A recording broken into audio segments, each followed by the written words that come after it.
So this morning I'm up at Passo Giau in the Italian Dolomites. We're at about 2,400 meters now. It's pretty cold, but not particularly bad, not too bad. We've had it a lot worse on this trip. Now, actually walked up here this morning to shoot this peak here, but there's not really a sunrise. There's a lot of very dense cloud over on the eastern horizon, so the sun's just not going to get through. There's no way this is going to be lit, because it would look really nice with the light on the side and with the clouds swirling around the top, or maybe do a long exposure to blur the clouds. But there's very little happening. The clouds are just really, there's no contrast in the clouds, there's no detail, they're just a blank, flat mass. So it's not really going to be very interesting. I think even a long exposure is not going to give that much movement there. And the other thing is there's not been a huge amount of snow. So down here, you can see kind of bare patches of the earth in this particular part of the Dolomites, and I just don't think that's going to give me the really clean composition that I wanted. I wanted it all covered in white with the road curving up.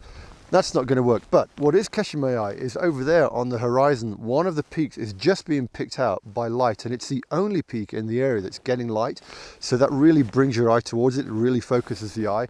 And there's some really heavy sky and just a really bright patch of sky above the peak. So what I'm going to try to do is photograph that with a medium range tele, just to pull me in a little bit closer and get rid of the foreground.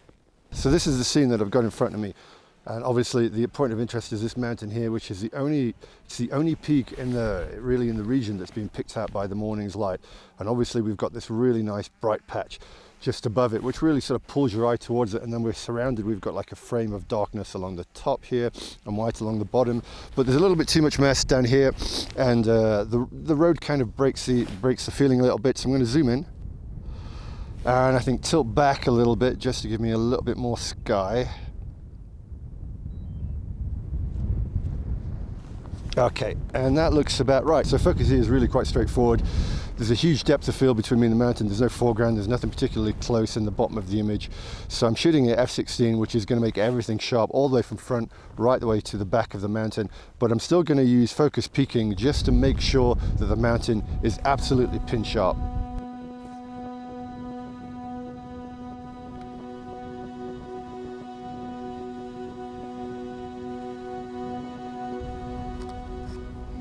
All right, I think that's got it.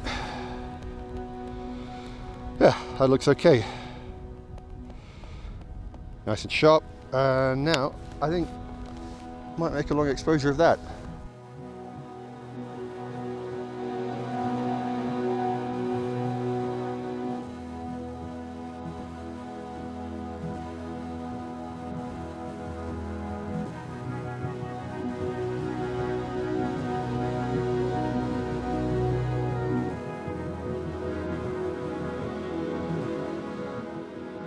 So I think that's it for this morning. Didn't go as you expected it to go, but that's the case in landscape photography. You work with what you've got, and I'm pretty happy with the shot. It's not amazing, but it's always nice to get something when you get up.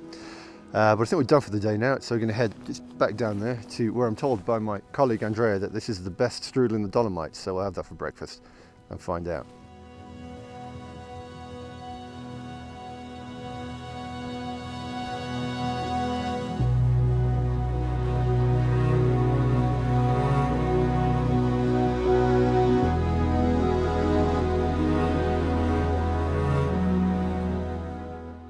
So I'm back home now looking at what I'm going to do to process the image, and I'm using Lightroom. Now, if you've seen any of my videos in the past, you know that I sometimes use Lightroom, sometimes use Capture One. I find that Capture One really does give me a better RAW conversion for images taken with the X-T2 or X-T3, but this image was taken with the GFX because the GFX doesn't have an X-Trans sensor.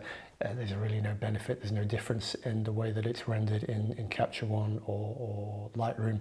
Because I'm slightly more comfortable with editing in Lightroom, and Lightroom is the software that I use for cataloging my image, that's the software that I'm going to use to process the image with. Now, I think it's really important when you're editing images to have a very clear idea before you start of exactly what it is that you're trying to achieve, of where you want to go with the image, of what the effect is that you really want. Just looking at an image, playing around with the sliders, seeing what works, what doesn't work, it really doesn't work for me. I just end up with a really kind of messy, incoherent thing, and I'm never really sure about whether it was the right way to process it or not. So with this image, what I really want to do is to emphasize the cold and winter feel of the landscape. And I also want to emphasize how heavy and forbidding the sky was. There was no golden light, there was no colorful sunrise. So that's really what I want to achieve in terms of mood. And what I'm going to be needing to do is desaturate the image, take out a lot of the color, and using contrast in different parts of the image to really pull your eye through to focus it on this bright peak here, and just balancing the different whites in different parts of the image. Because the first thing that I can notice when I look at the image, first two things, is that one, there's been a very strong color shift to blue. It's a very cold image and it's too blue. And also it is underexposed. If we look at the histogram here, and pretty much all of the data is on the shadows on the left side of the histogram, and it's just too dark. It doesn't need to be that dark. So the first thing that I'm going to do is just push up the exposure to about there, about 120, give it to put everything in the middle of the histogram. And then I'm going to play around with the white balance. I'm just going to push that up to about 4.9, something like that, around about there, just to take the edge off the blueness, and just also the tint. I'm just going to increase that a tiny little bit, because I've got a feeling this is going to start to move towards green when I start processing it. Now what I'm doing here when I looked at the color temperature is mostly looking at this part of the image here. Now this has a nice color. If I go any more, I'm going to start to make this look too yellow, and this has a nice color white. The rest of the image here in the sky in the foreground where it's still blue, I'll deal with that later using a gradient filter. But basically the focal point of the image now, I'm more or less happy with the color temperature and the brightness that's got. What I'm going to start doing now is working on the different parts of the image using different filters. So also just the other things that I'm going to do globally are just maybe decrease the shadows. Now this is just a different way of adding contrast rather than using the contrast slider, by using the highlight shadows, whites and blacks here. Just have a little bit more control over, the contrast slider just pushes the bright parts bright and the dark parts darker, but this just gives you a little bit more of a refined control over the different tonal values of the image. So I'm going to darken down the shadows, and I'm just going to push out the whites, something like that. Once I get the whites nice and bright, I'm going to desaturate it a little bit, because again that's going to remove that blue a little bit more, something like that. And already it's starting to look a little bit better. I'm just going to drop the blacks down just to give the contrast a little bit more punch, and just increase the clarity there. Again, clarity is just micro contrast, so it's the same thing. It's just giving the image a little bit more punch. Now one thing that I usually do is just push up the very bottom of the tone curve to about 7%. This just gives the image a little bit more texture, but because I've just darkened down the shadows, what I'm going to do is just go back to the shadows there and pull that down, just flatten out this line, maybe up a little bit more, give it a little bit of a mid-tone contrast, and just to pull out, just to give it the black so they're not completely black, and give it a little bit of texture. Okay, now I'm going to start working with the gradient filters, and the first thing that I'll do is work on the sky. Now you can hear now in the background the fan on my laptop is really starting to spin up to try to keep the laptop cool. That's because it's an old laptop, and because I'm screen recording at full resolution, and the laptop has a little bit of a problem dealing with that, so apologies for the background noise. Now I very rarely use graduated neutral density filters in my photography anymore. It's just they're inconvenient to carry, and for most of the time I find that I don't need them. In a shot like this, the camera can easily capture the whole dynamic range, or I tend to bracket shots and use Lightroom to photo merge them together if there's a particularly wide dynamic range on an image. But what I'm going to do now is basically add the effect of using a graduated neutral density filter in the field by just darkening down the sky a little bit. So I'm going to just pull it down by a stop, something like that. And again, as I darken it down, when you add more contrast, you also add more saturation.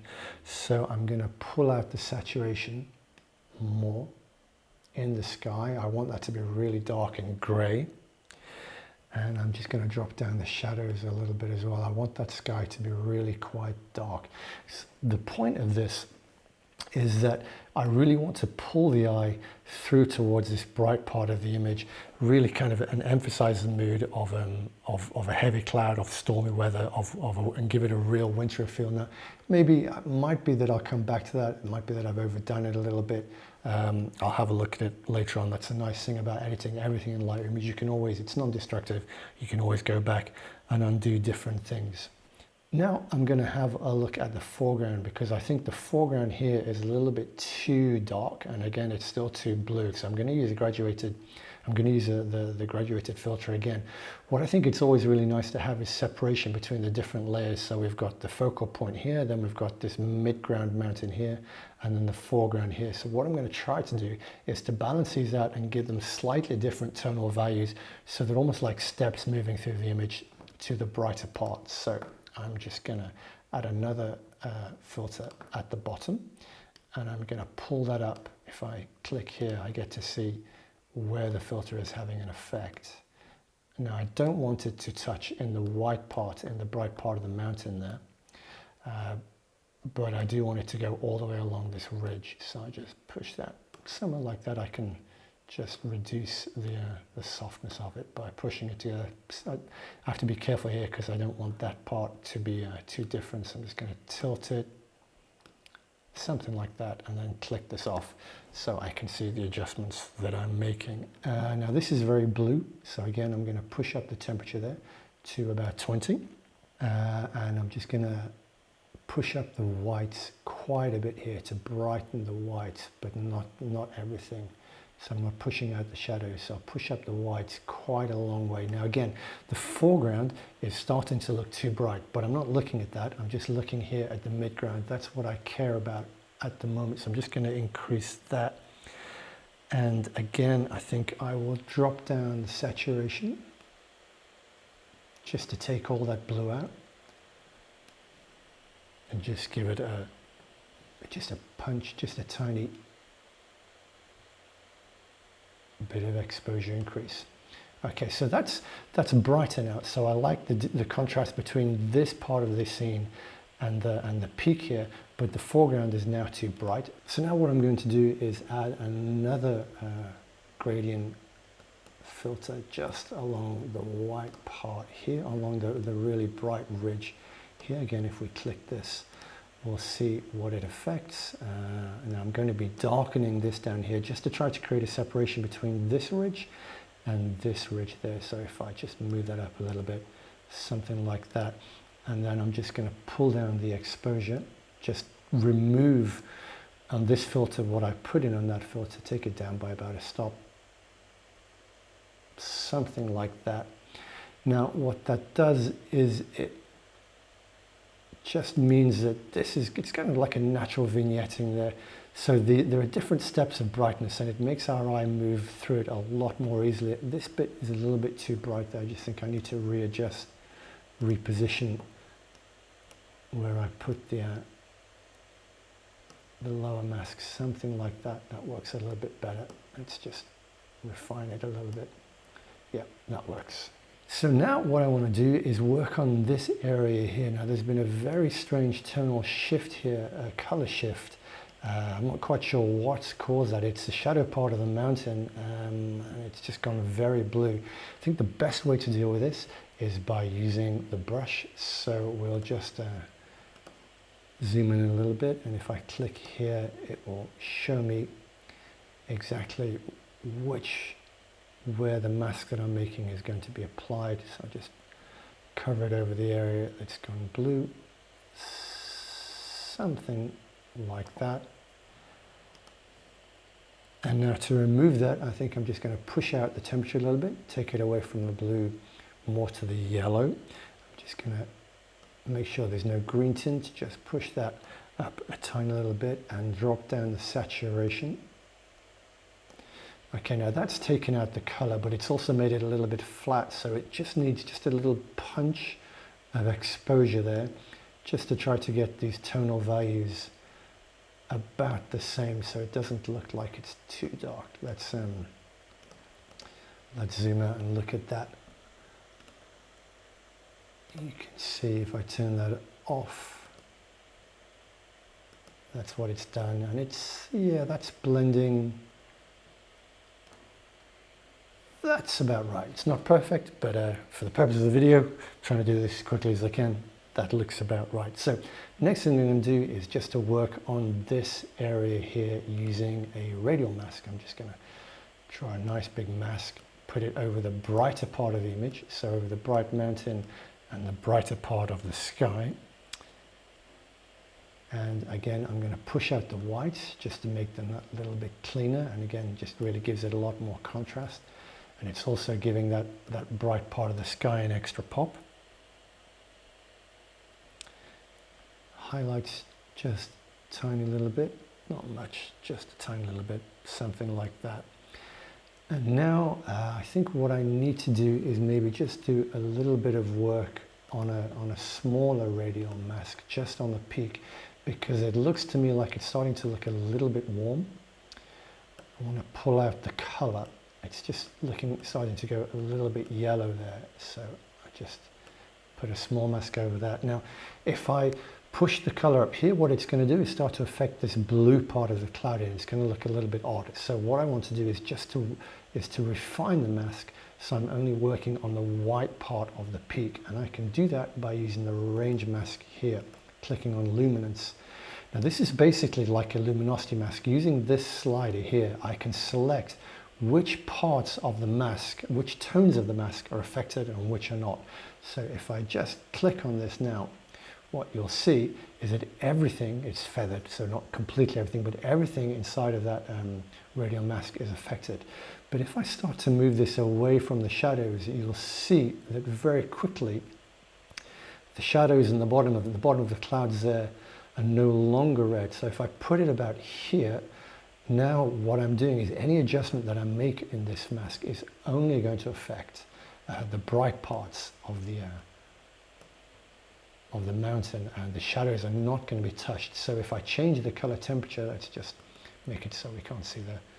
If I change the temperature here, it's not going to affect, it's not going to remove the blue, it's not going to change the color tones at the back. So what I can do is cool that down just a little bit, just something like that. And again, just pull down the saturation of that, because I don't want there to be any color at all on that peak. Something like that. Okay. Now I don't know, still think I need to drop down the saturation a little bit of the whole image. Something like that, and maybe just, it's still looking a little bit blue, so I might just push it a little bit more that way overall. And that really, I think, is all the image needs. It's very easy, it would be very easy for me to go a little bit further. I think you can make it a lot more punchy, really push the contrast, but that's not really what I want to do with this image. It kind of fits the overall tone that I wanted. Maybe just push out the whites a little bit more in the midground here in this area, just a tiny bit, just brighten that up. But really, it's very easy to keep going back to an image and tweaking it and changing it and doing it again and again and again. But really, overall, I think that's pretty much everything that I want to do with the image. Now, in terms of sharpening, I very rarely do any sharpening to the files like this. It will be sharpened for output, but that depends on what the output is. So if it's going to the web, then I'll take it to Photoshop, and as the image is resized, as it's made smaller for the web, what that will naturally do is to make it softer. So I'll introduce appropriate sharpening to counteract the change in the size of the image.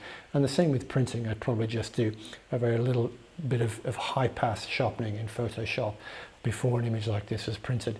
But I don't do any sharpening onto the raw file. I just pretty much leave it as it is, because I really don't need the raw file to be sharp at all. I don't really care what that looks like.